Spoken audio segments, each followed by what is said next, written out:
বিঘার পর বিঘা হুগলি নদীর চর সেটাই দখল করার চেষ্টা হচ্ছে বলে অভিযোগ। বিজেপির অভিযোগ, তৃণমূলের পঞ্চায়েত প্রধানের নেতৃত্বে নদীর চর দখলের চেষ্টা হচ্ছে। মানতে নারাজ তৃণমূলের পঞ্চায়েত প্রধান।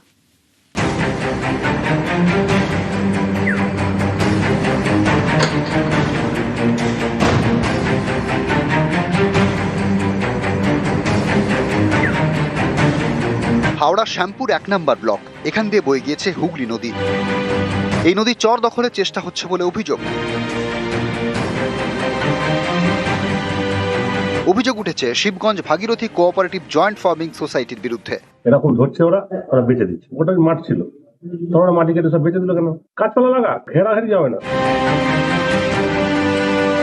ডিগাখোলা পঞ্চায়েত এলাকার এই নদীর চরে নামানো হয়েছে আর্থ মুভার, মাটি তোলার কাজও শুরু হয়ে গিয়েছে।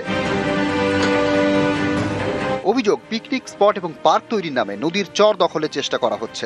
পঞ্চায়েত প্রধানের মদতেই নদীর চর দখলের চেষ্টার অভিযোগ। ওখানে আপনার যে 40 বিঘে জায়গা, ওটা পুরোটাই সরকারি নদীর জায়গা। ওখানে কোনো সোসাইটি করতে পারে না। এই ঘেরাটা হচ্ছে শুধু তৃণমূলের মদতে। ডিঙাখোলার গ্রাম পঞ্চায়েত প্রধান, ওনার নেতৃত্বে ওনারা ঘেরে ওখানে ইনকামের ধান্দা করছে। আমরা বিডিও, আপনার ওসি থেকে শুরু করে ইরিগেশন দপ্তর সবাইকে আমরা জানিয়েছি, লিখিত কমপ্লেন করেছি। যদি না কোনো ব্যবস্থা নেয়, এটা নিয়ে হাইকোর্ট পর্যন্ত যাব। পুরোটাই অসত্য এবং মিথ্যা কথা। যারা বলছে তারাই দখল করে কিছু ইটভাটাকে দিয়ে দিচ্ছিল। এটা ব্যক্তিগতভাবে কেউ ঘেরে নেবে, এটা আমি চাই না। গভর্নমেন্টের কোনো প্রজেক্ট হোক, এটা আমি চাই।